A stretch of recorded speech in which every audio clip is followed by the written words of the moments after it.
दोस्तों, स्वागत है आपका अपने YouTube चैनल MLSU एग्ज़ाम पर। आज हम मोहनलाल सुखड़िया यूनिवर्सिटी में फोर्थ सेमेस्टर में जो BA फोर्थ सेमेस्टर का जो पेपर होने वाला है हिस्ट्री का 28 जुलाई को, उसके बारे में पढ़ने जा रहे हैं। तो उसकी इकाई नंबर 1 है। इकाई नंबर 1 पढ़ने जा रहे हैं। इनके महत्वपूर्ण पूरे के पूरी व्याख्या टॉपिक पढ़ेंगे। तो चलो शुरू करते हैं। सबसे पहली इकाई में है टॉपिक जो भारतीय राष्ट्रीय कांग्रेस के बारे में पूछा गया है। तो आप देख सकते हो स्थापना। भारतीय राष्ट्रीय कांग्रेस की स्थापना 28 दिसंबर 1885 को बम्बई, अब मुंबई कहा जाता है, जिसको पहले बम्बई कहा जाता था, 1885 में गोकुलदास तेजपाल संस्कृत कॉलेज में हुई थी। तो आप भारतीय राष्ट्रीय कांग्रेस की स्थापना 28 दिसंबर 1885 को मुंबई।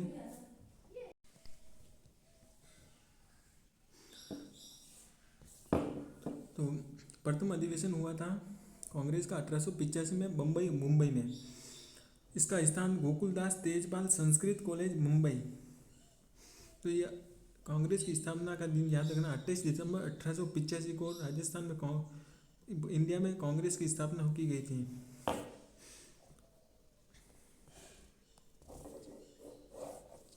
महत्वपूर्ण तथ्य स्थापना 28 दिसंबर 1885 को। यह प्रश्न हमेशा पूछा जाता है, इस बार ही पूछा जाएगा। स्थापना में प्रमुख भूमिका निभाई थी A.O. ह्यूम ने।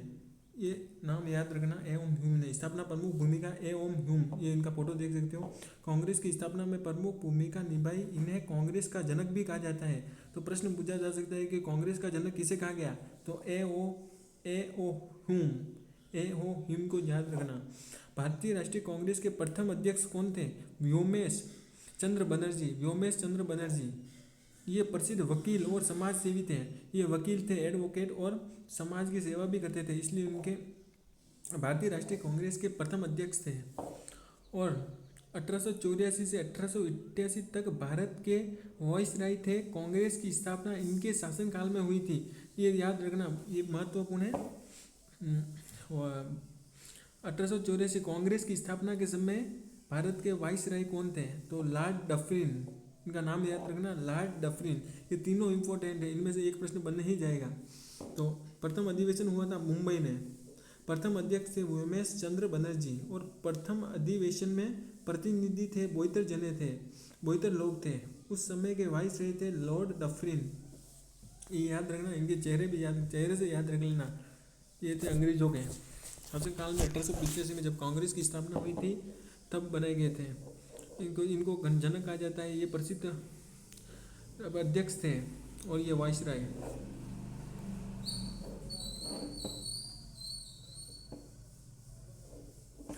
कांग्रेस की स्थापना के उद्देश्य क्या थे, भारतीयों को अपनी समस्याओं रखने के लिए एक राष्ट्रीय मंच देना, ब्रिटिश शासन में प्रशासनिक सुधारों की मांग करना, पूरे देश के नेताओं को एक मंच पर लाना। बाद में यही संगठन भारतीय स्वतंत्रता आंदोलन का प्रमुख नेतृत्वकर्ता बना।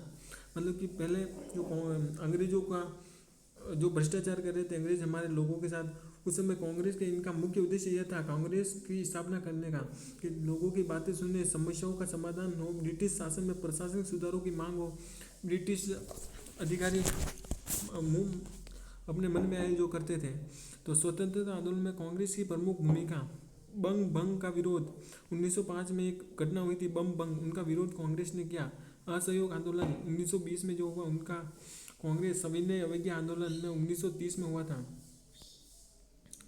भारत छोड़ो आंदोलन 1942 में। भारत छोड़ो आंदोलन 1942 में हुआ। महात्मा गांधी, जिसमें जवाहरलाल नेहरू, सरदार पटेल, दादा भाई नौरोजी, बाल गंगाधर तिलक आदि नेताओं ने स्वतंत्रता संग्राम में महत्वपूर्ण भूमिका निभाई। ये याद रखना महत्वपूर्ण तथ्य जो CET में भी पूछे जाते हैं, UPSC में पूछे गए, और BA फोर्थ सेमेस्टर में तो हमेशा ही पूछे जाते हैं। भारतीय राष्ट्रीय कांग्रेस की स्थापना 28 दिसंबर 1885 को हुई थी। कांग्रेस के संस्थापक कौन थे, A.O. ह्यूम। प्रथम अध्यक्ष कौन थे, व्योमेश चंद्र बनर्जी। पहला अधिवेशन कब हुआ, कहाँ हुआ था, मुंबई में हुआ था। प्रथम अधिवेशन में कितने प्रतिनिधि थे, 72। उस समय के वाइसराय कौन थे, भारत के लॉर्ड डफरिन थे। ये पूछा जाता है, हमेशा पूछा जाता है। अन्य महत्वपूर्ण तथ्य जानकारी, 1885 से 1905 तक उदारवादी चरण चल रहा था। 1905 से 1919 तक उग्रवादी चरण। 1919 के बाद गांधीवादी चरण हुआ। गांधी जी ने आंदोलन किए, इसलिए गांधीवादी चरण कहा जाता है। कांग्रेस ने 15 अगस्त 1947 को भारत की स्वतंत्रता में महत्वपूर्ण भूमिका निभाई। उस समय कांग्रेस एक महत्वपूर्ण पार्टी के रूप में उभरी और 15 अगस्त 1947 को जो हमें आज़ादी मिली थी उसमें कांग्रेस ने अपनी महत्वपूर्ण भूमिका निभाई। इसके बाद ये पूरा हो जाता है। ये और है स्थापना 28 दिसंबर 1885। संस्थापक ए ओ ह्यूम। प्रथम अध्यक्ष उमेश चंद्र बनर्जी। ये आपने पढ़ लिया है पहले। ये महत्वपूर्ण इसी में से पूछ लेंगे, अब वो इन्हीं में से पूछ लेंगे, प्रश्न पूछा ही जाएगा, इनमें से ही पूछा जाता है ज़्यादा से ज़्यादा। इसके बाद में स्थापना का उद्देश्य भारतीयों को अपनी समस्याओं का रखना, वो पहले पढ़ लिया था हमने। ये एम हेरोन ह्यूम, संस्थापक व्योमेश चंद्र बनर्जी। ये आंदोलन याद रख लेना, 1920 का, 1930 का, 1942 का, मतलब कि असहयोग आंदोलन 1920 में हुआ था। विदेशी वस्त्रों का बहिष्कार किया गया, सरकारी पदों और स्कूलों का त्याग किया गया।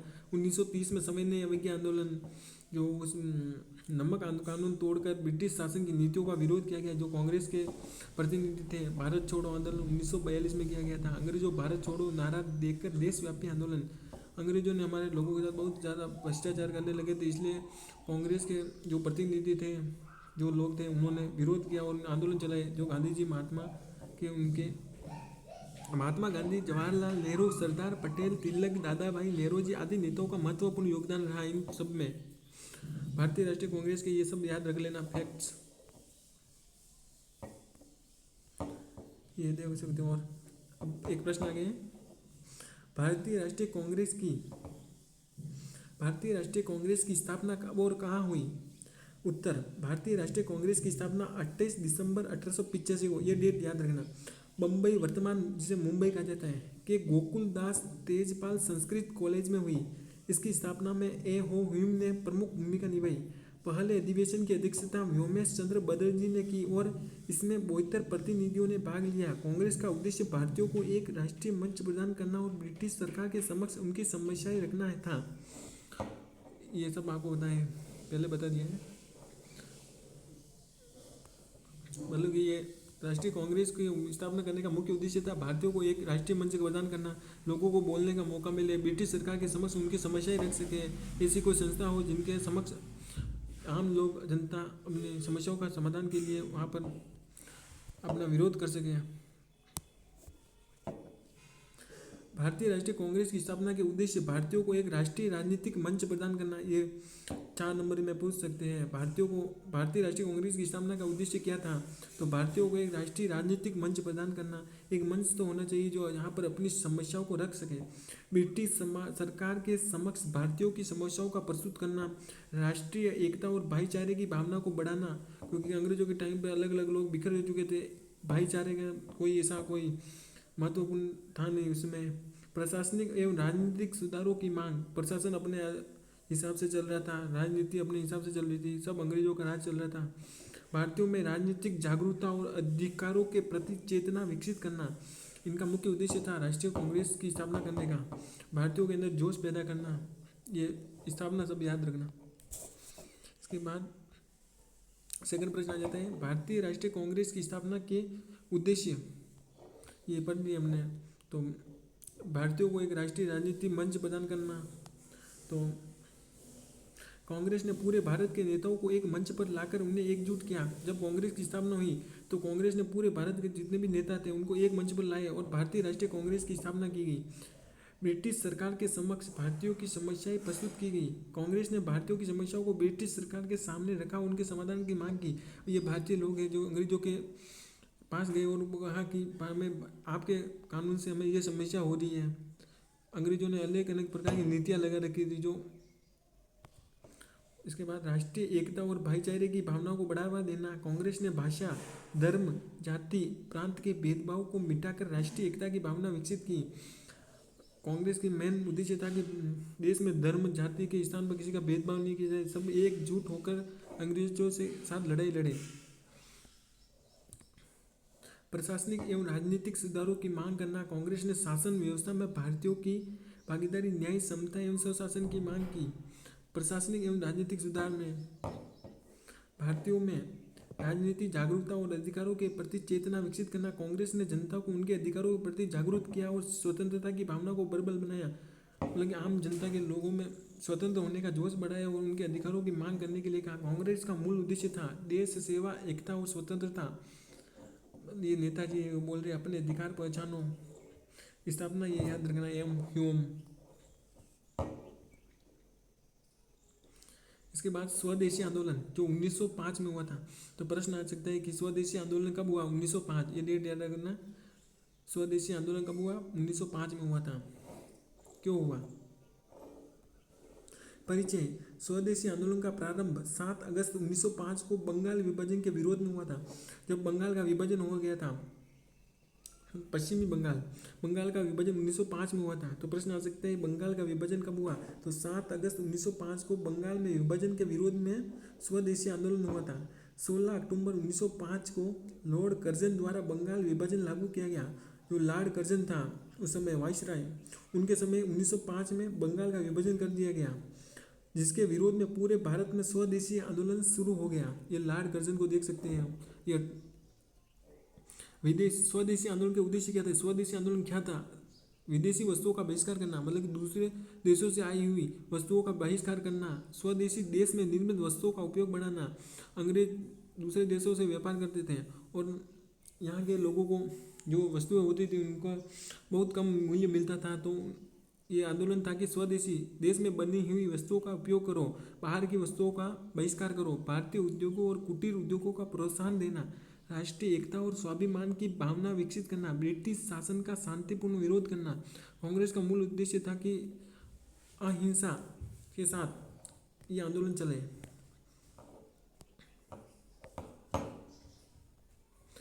तो आप देख सकते हो स्वदेशी आंदोलन के प्रमुख नेता थे पाल गंगाधर तिलक, विपिन चंद्र पाल, लाला लाजपत राय, अरविंद घोष, रविंद्रनाथ टैगोर। तो इनको लाल बाल पाल के नाम से भी जाना जाता है। इन तीनों को याद रखते हो, लाल बाल पाल के नाम से। आंदोलन की प्रमुख विशेषताएं थी विदेशी कपड़ों की होली जलाई गई, विदेशी कपड़ों को जलाया गया, स्वदेशी वस्तुओं के उपयोग पर जोर दिया गया, राष्ट्रीय शिक्षा संस्थानों की स्थापना की गई, जनसभाएं, जुलूस, बहिष्कार अभियान चलाए गए। स्वदेशी आंदोलन का महत्व क्या निकला? भारतीयों में राष्ट्रीय चेतना विकसित हुई, भारतीय उद्योगों का बढ़ावा मिला, स्वतंत्रता आंदोलन को नई दिशा मिली, कांग्रेस में उग्रवादी विचारधारा को बल मिला।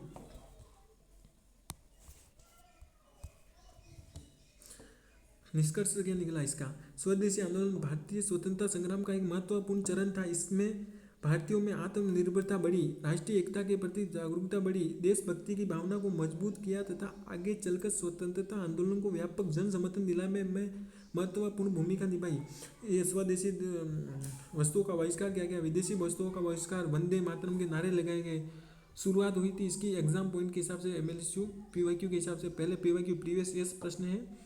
शुरुआत कब हुई थी? 7 अगस्त 1905 को। कारण क्या था? बंगाल विभाजन 1905 में हुआ था। विभाजन लागू हुआ 16 अक्टूबर 1905 को। शुरुआत तो 7 अगस्त को 1905 को हुई थी इस आंदोलन की शुरुआत, मतलब कि ये बंगाल विभाजन की शुरुआत हुई थी और विभाजन हो चुका 16 अक्टूबर को 1905 को बंगाल का विभाजन पूर्ण रूप से हो चुका और उस समय वाइस रहे थे लॉर्ड कर्जन। तो प्रश्न आ सकता है कि बंगाल विभाजन के समय भारत के वाइसराय कौन थे? तो लॉर्ड कर्जन का नाम याद रखना। मुख्य नारा था स्वदेशी अपनाओ, विदेशी वस्तुओं का बहिष्कार करो, जो देश में बनी चीज़ों का उपयोग करो, बाहर की वस्तुओं को बहिष्कार करो। सूरत विभाजन, अब तीसरा पॉइंट है सूरत विभाजन जो 1907 में हुआ था। इनके महत्वपूर्ण डेट याद रखना, एक नंबर में यही आएगा। 1900 सूरत का विभाजन कब हुआ? तो 1907 में सूरत अधिवेशन हुआ था। 1907 में ये देश के लोग विरोध कर रहे हैं। भारतीय राष्ट्रीय कांग्रेस का विभाजन हुआ उस समय। भारतीय राष्ट्रीय कांग्रेस का विभाजन खंडों में विभाजित हो गई। तो ये हुआ 1907 में। तो सूरत विभाजन 1907। परिचय। सूरत विभाजन भारतीय राष्ट्रीय कांग्रेस के 1907 के सूरत अधिवेशन में हुआ। जो भारतीय राष्ट्रीय कांग्रेस थी उनका विभाजन हो गया था, सूरत अधिवेशन में हुआ। इस अधिवेशन में कांग्रेस को दो गुटों में दो गुट बन गए, उदारवादी और उग्रवादी। दो दल बन गए थे, उग्रवादी और उदारवादी। तो कांग्रेस दो पदों में टूट गई थी, दो पद हो गए, उदारवादी अलग हो गए, उग्रवादी कब अलग हो गए। तो प्रश्न पूछा जा सकता है कि भारतीय राष्ट्रीय कांग्रेस का विभाजन कब हुआ? तो 1907 में हुआ। दो दल कौन से उभर कर आए? तो उदारवादी और उग्रवादी। इनके प्रमुख नेता थे उदारवादी के और उग्रवादी के। उदारवादी के गोपाल कृष्ण गोखले, फिरोज शाह मेहता, सुरेंद्र बनर्जी। और उग्रवादी के नेता थे बाल गंगाधर तिलक, लाला लाजपत राय, बिपिन चंद्र पाल। इनका नाम याद रखना। उग्रवादी नेता कौन कौन थे और उदारवादी के नेता कौन कौन थे, इनका नाम याद रखना कृष्ण गोपाल के। सूरत विभाजन के कारण क्या थे? कांग्रेस की कार्य प्रणाली को लेकर मतभेद था। अनेक लोग थे जो कांग्रेस का विरोध करने लगे थे। उदारवादी नेता शांतिपूर्ण और संवैधानिक तरीकों से सुधार चाहते थे। उग्रवादी नेता स्वदेशी बहिष्कार और जन आंदोलन के पक्षधर थे। जो उदारवादी लोग थे जो शांतिपूर्ण और संवैधानिक तरीकों से सुधार चाहते थे, उदारवादी ये लोग। उग्रवादी नेता थे ये लाल बाल पाल, वो स्वदेशी वस्तुओं का बहिष्कार करने के लिए जन आंदोलन के पक्षधर थे। वो बोलते थे कि इस आंदोलन में बाहरी वस्तुओं का बहिष्कार होना चाहिए। 1905 के बंगाल विभाजन के बाद मतभेद और बढ़ गए। 1905 का जो बंगाल विभाजन हुआ था, जो हमने पिछली स्लाइड में पढ़ा था, वही है। कांग्रेस के अध्यक्ष पद को लेकर भी विवाद था। कांग्रेस के अध्यक्ष पद को हटाना चाहते थे। कई लोग चाहते थे कि कोई दूसरा कांग्रेस का अध्यक्ष बने। सूरत विभाजन के परिणाम क्या निकले? कांग्रेस दो भागों में बढ़ गई, उदारवादी और उग्रवादी में। कुछ समय के लिए राष्ट्रीय आंदोलन कमजोर हो गया। जो राष्ट्र में देश में आंदोलन चल रहे थे अंग्रेजों को हटाने के लिए, वो थोड़ा थम गया, धीमा हो गया। ब्रिटिश सरकार को लाभ मिला क्योंकि देश के लोग अंदर ही अंदर आंदोलन करने लगे अपने ही लोगों के प्रति, तो अंग्रेजों को लाभ मिलना स्वाभाविक था। बाद में दोनों गुटों में फिर एकता स्थापित हुई। फिर वापस थोड़े समय बाद में दोनों उदारवादी और उग्रवादी आंदोलन के नेता वापस एक हुए। इस घटना ने भारतीय स्वतंत्रता आंदोलन की दिशा को प्रभावित किया। जो स्वतंत्रता आंदोलन चल रहा था देश को अंग्रेजों से छुटकारा पाने के लिए, उसके बाद ये थोड़ा धीमा पड़ गया था। महत्व क्या निकले? कांग्रेस की आंतरिक चुनौतियों के सामने आई। कांग्रेस के अंदर जो आंतरिक चुनौतियां थी वो सामने आई। उग्रवादी विचारधारा को नई पहचान मिली। आगे चलकर स्वतंत्रता आंदोलन अधिक व्यापक और जन आधारित बना। जो देश के अंग्रेजों के प्रति लड़ाई चल रही थी उनको उभर कर आई। तो एग्जाम पॉइंट के हिसाब से देखो, वर्ष 1907 में सूरत विभाजन हुआ। स्थान सूरत गुजरात में, सूरत है गुजरात में। घटना कांग्रेस का उदारवादी और उग्रवादी दलों में विभाजन। कांग्रेस दो दलों में टूट चुकी थी। मुख्य कारण था कार्य प्रणाली और नेतृत्व को लेकर मतभेद, मतलब अध्यक्ष के हिसाब से हो गया। प्रमुख नेता थे लाल बाल पाल, गोपाल कृष्ण, लाला लाजपत राय, विपिन चंद्र पाल। अब पढ़ते हैं लखनऊ समझौता। तो पेपर के हिसाब से मोस्ट पॉइंट है। लखनऊ समझौता कब हुआ? तो 1916 में। लखनऊ अधिवेशन 1916, ये आप देख सकते हो चित्र में। इसका थोड़ा परिचय पढ़ लेते हैं। लखनऊ समझौता वर्ष 1916 में भारतीय राष्ट्रीय कांग्रेस और मुस्लिम लीग के बीच हुआ। मुस्लिम आक्रांता और कांग्रेस के बीच में हुआ था। महत्वपूर्ण राजनीतिक समझौता था। यह समझौता लखनऊ अधिवेशन में हुआ। इसका उद्देश्य अंग्रेजी शासन के विरुद्ध दोनों संगठनों को एकजुट करना है और संवैधानिक सुधारों की संयुक्त मांग करना है। मतलब कि भारतीय राष्ट्रीय कांग्रेस और मुस्लिम लीग को एक करना था लखनऊ अधिवेशन में। लखनऊ समझौते के प्रमुख कारण कांग्रेस और मुस्लिम लीग के बीच सहयोग स्थापित करना। मतलब कि मुस्लिम लीग जो अलग मांग कर रहे थे, भारतीय राष्ट्रीय कांग्रेस दोनों मिलकर एकजुट होकर अंग्रेजों को भगाना चाहती थी, बट ये संभव हो नहीं सका। ब्रिटिश सरकार पर राजनीतिक सुधारों के लिए दबाव बनाना, भारतीयों को अधिक राजनीतिक अधिकार दिलाना, मतलब कि भारतीय लोगों को अलग अलग सुधारों के, भारतीयों को अधिक राजनीतिक अधिकार मिले, भारतीय लोगों को भी संवैधानिक रूप से अधिकार मिले, उन्हें भी नेता बनाया जाए, राष्ट्रीय एकता को मजबूत करना।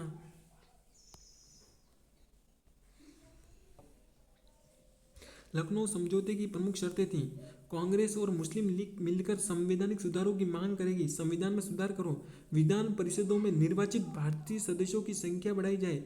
भारतीय सदस्यों को भी स्थान दिया जाए। बाकी अंग्रेज लोग ही अंग्रेजों के आदमियों को ही उनकी सत्ता में रखते थे। भारतीयों को कोई अधिकार नहीं दिया गया था। प्रांतों को अधिक स्वायत्तता दी जाए। मुसलमान के लिए पृथक निर्वाचन की व्यवस्था की जाए। मुसलमानों को अलग से पृथक निर्वाचन की व्यवस्था की जाए। उनके लिए अलग सीट रखी जाए। उनके लिए अलग अधिवेशन। तो इनके प्रमुख नेता थे बाल गंगाधर तिलक, एनी बेसेंट, मोहम्मद अली जिन्ना जो पाकिस्तान की मांग कर रहे थे, अंबिका चरण मजूमदार 1916 अधिवेशन के अध्यक्ष रहे हैं ये अंबिका चरण मजूमदार। तो इसके महत्व निकले, पहली बार कांग्रेस और मुस्लिम लीग एक मंच पर आई। तो पहले इससे पहले कांग्रेस और मुस्लिम लीग अलग अलग लड़ रहे थे, तो एक मंच पर आई लखनऊ अधिवेशन के बाद। राष्ट्रीय आंदोलन को नई शक्ति मिली, दो सत्ता मिली तो पावर मजबूत हुआ, बॉडी आई। हिंदू मुस्लिम एकता को बढ़ावा मिला, हिंदू और मुस्लिम एकजुट हुए, आगे के संवैधानिक सुधारों पर प्रभाव पड़ा। तो निष्कर्ष क्या निकला, लखनऊ समझौता भारतीय स्वतंत्रता आंदोलन का एक महत्वपूर्ण पड़ाव था। इसने कांग्रेस और मुस्लिम लीग के बीच सहयोग स्थापित किया तथा ब्रिटिश शासन के विरुद्ध संयुक्त राजनीतिक संघर्ष मार्ग प्रशस्त किया। मतलब कि पहले राष्ट्रीय कांग्रेस अकेले लड़ रही थी, तो उसके बाद में मुस्लिम लीग ने भी उनका साथ देना शुरू किया और कांग्रेस अंग्रेजों के प्रति लड़ाई आंदोलन किए। तो एग्जाम के हिसाब से पॉइंट दे लगते हैं। वर्ष 1916 में हुआ, स्थान था लखनऊ, किसके बीच हुआ, भारतीय राष्ट्रीय कांग्रेस और मुस्लिम लीग के बीच हुआ। तो लखनऊ समझौता किसके बीच हुआ, प्रश्न आ सकता है। तो भारतीय राष्ट्रीय कांग्रेस और मुस्लिम के बीच। नेता कौन कौन थे, बाल गंगाधर तिलक, मोहम्मद अली जिन्ना जिन्होंने पाकिस्तान की मांग की, एनी बेसेंट। मुख्य विशेषता, कांग्रेस ने मुस्लिमों के लिए पृथक निर्वाचन की मांग स्वीकार की। अब इसके बाद में हम पढ़ लेते हैं होम रूल लीग आंदोलन। ये होम रूल लीग आंदोलन क्या है, परिचय। होम रूल लीग आंदोलन की शुरुआत 1916 में हुई थी। भारत में स्वशासन की मांग के लिए, मतलब खुद का शासन। इस आंदोलन का उद्देश्य ब्रिटिश साम्राज्य के भीतर रहते हुए भारत का स्वशासन दिलाना था। मतलब कि अंग्रेज अपने हिसाब से सब कुछ चल रहे थे, उनके हिसाब से कानून बनाना, बट ऐसा हो नहीं, लोगों को अच्छा नहीं लगा और स्वशासन की मांग कर दी। तो होम रूल लीग की स्थापना भी बाल गंगाधर तिलक ने अप्रैल 1916 में पुणे में, महाराष्ट्र में है जो होम रूल लीग की स्थापना की। तो प्रश्न आ सकता है होम रूल लीग की स्थापना कब और किसने की, तो बाल गंगाधर तिलक ने की थी अप्रैल 1916 में। और कहाँ की थी, पुणे महाराष्ट्र में है, यहाँ पर होम रूल लीग की स्थापना की गई। इनमें एनी बेसेंट ने सितंबर 1916 में मद्रास जो चेन्नई में है दूसरी होम रूल लीग की स्थापना की। तो दो होम रूल लीग की स्थापना की गई है, एक पुणे महाराष्ट्र में, एक मद्रास चेन्नई में। एक के बाल गंगाधर तिलक, एक एनी बेसेंट ने की थी। इनके प्रमुख नेता हैं Bal Gangadhar Tilak ji, Annie Besant, Joseph Baptista, BP Wadia, George Arundale. तो होम रूल लीग के उद्देश्य क्या थे, भारत के लिए स्वशासन की मांग, खुद का शासन, भारतीयों में राष्ट्रीय चेतना और राजनीतिक जागरूकता फैलाना, भारतीयों के अंदर राष्ट्रीय स्वतंत्रता की जागरूकता फैलाना, स्वतंत्रता आंदोलन को मजबूत बनाना, जनता को राजनीतिक अधिकारों के प्रति जागरूक करना, अपने अधिकारों के प्रति जागरूक करना। आंदोलन की प्रमुख विशेषता क्या थी, पूरे देश में सभाएं, भाषण और प्रचार अभियान चलाए गए। आंदोलन के लिए मुख्य उद्देश्य थे, सब जगह भाषण दिए गए कि स्वतंत्रता के लिए लड़ाई लड़ो। समाचार पत्रों और पुस्तिकाओं के माध्यम से जन जागरण किया गया, समाचार पत्रों में छापा गया कि स्वशासन की मांग उठाओ। युवाओं और विद्यार्थियों की भागीदारी बढ़ी, युवाओं और जो कॉलेज के छात्र थे उन्होंने भी भागीदारी बढ़ाई। स्वशासन की मांग पूरे देश में लोकप्रिय हो गई, मतलब कि खुद का शासन, अंग्रेजों को हटाओ। होम रूल लीग आंदोलन का महत्व क्या था, राष्ट्रीय आंदोलन को नई गति मिली, देश के आंदोलन चले तो उनको नई गति मिली थी। कांग्रेस और जनता के बीच संबंध मजबूत हुए, कांग्रेस और जनता के बीच संगठन मजबूत हुए, लोगों को कांग्रेस के ऊपर विश्वास होने लगा। स्वराज की मांग को व्यापक समर्थन मिला। आगे चलकर गांधी जी के नेतृत्व वाले आंदोलन की पृष्ठभूमि तैयार हुई। मतलब कि अब गांधी जी भी 1916 से जो पहले ये दक्षिण अफ्रीका में थे, तो गांधी जी भारत में आ चुके थे। अब पढ़ते हैं निष्कर्ष। होम रूल लीग आंदोलन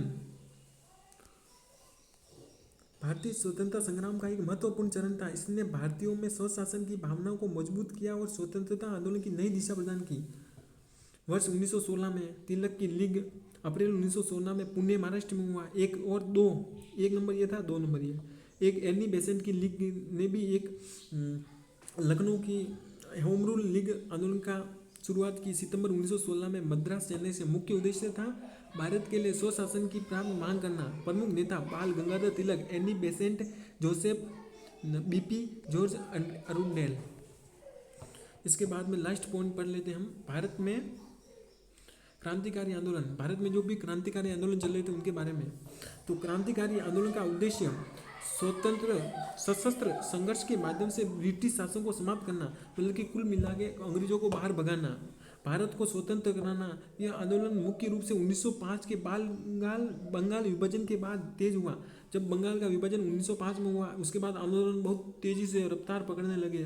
क्रांतिकारियों का विश्वास था कि केवल याचना से नहीं बल्कि संघर्ष से स्वतंत्रता प्राप्त की जा सकती है, मतलब केवल बोलने से, भाषण देने से ही नहीं, बल्कि संघर्ष लड़ना ही पड़ेगा। तो क्रांतिकारी आंदोलन के कारण क्या थे? बंगाल विभाजन 1905 में हुआ था, वह भी क्रांतिकारियों के लिए मुख्य था। अंग्रेजों की दमनकारी नीतियाँ, अंग्रेजों की अपनी चलाई नीतियाँ, उदारवादी राजनीति से असंतोष, राष्ट्रीय भावना का विकास हुआ, विदेशी शासन से मुक्ति की इच्छा, मतलब दूसरी विदेश की वस्तुओं को हमारे उधर चलाना, हमारी वस्तुओं को बहिष्कार कराना, यहाँ के उद्योग धंधे थोड़े कम चलते थे तो बाहर की वस्तुओं का उपयोग होता, तो ऐसे ही होता। तो प्रमुख इनके क्रांतिकारी थे खुदीराम बोस, भगत सिंह, चंद्रशेखर आज़ाद जी, राम प्रसाद बिस्मिल्ला, अशफाक उल्ला खां, राजगुरु, सुखदेव, विनायक दामोदर। इनके नाम हम भी आप याद रखना, प्रमुख क्रांतिकारी पूछ सकते हैं कि दो क्रांतिकारियों के नाम लिखिए, तो भगत सिंह जी, चंद्रशेखर आज़ाद जी। तो 1908 में अलीपुर बम कांड हुआ था, 1915 में गदर आंदोलन हुआ, उस समय भी क्रांतिकारी बन के रहे। प्रमुख क्रांतिकारी घटनाएं जो उनका इन आंदोलनों में इनकी मुख्य भूमिका थी। तो काकोरी कांड 1925 में जो रेलवे पे हुआ था, 1928 में सांडर्स वर्द हुआ था, 1929 में केंद्रीय विधानसभा में बम कांड हुआ था, 1931 में भगत सिंह, राजगुरु और सुखदेव को फांसी दे दी गई थी। तो इन महत्वपूर्ण क्रांतिकारियों की आज भी पूजा की जानी चाहिए, क्योंकि इन्होंने हमारे देश के लिए इतनी लड़ाइयाँ लड़ी और फांसी पर बंदे पर चढ़ गए। तो ये महत्वपूर्ण डेट याद रखना। भगत सिंह जी, राजगुरु जी, सुखदेव जी, तो उन्होंने फांसी पर बंदे पर लटक गए थे। क्रांतिकारी आंदोलन का महत्व क्या था? युवाओं में देशभक्ति और बलिदान की भावना बढ़ी, ब्रिटिश सरकार पर दबाव बढ़ा, स्वतंत्रता आंदोलन को नई ऊर्जा मिली, जनता में राष्ट्रीय चेतना का विस्तार हुआ। क्रांतिकारी आंदोलन, ये इन क्रांतिकारियों ने आंदोलन किए तो अंग्रेजों की ब्रिटिश सरकार को दबाव बढ़ा, उनके प्रति निष्कर्ष क्या निकला? क्रांतिकारी आंदोलन भारतीय स्वतंत्रता संग्राम का एक महत्वपूर्ण अध्याय था, स्वतंत्रता के लिए बहुत ही महत्वपूर्ण बिंदु बना। क्रांतिकारियों की साहस, त्याग और बलिदान ने भारत की स्वतंत्रता के लिए जन जागरण किया और आज भी वह देशभक्ति की प्रेरणा स्रोत है।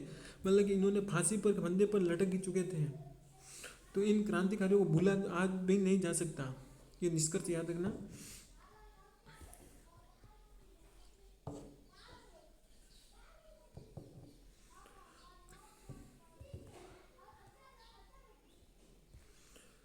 ये मुख्य उद्देश्य एग्जाम पॉइंट के हिसाब से, मुख्य उद्देश्य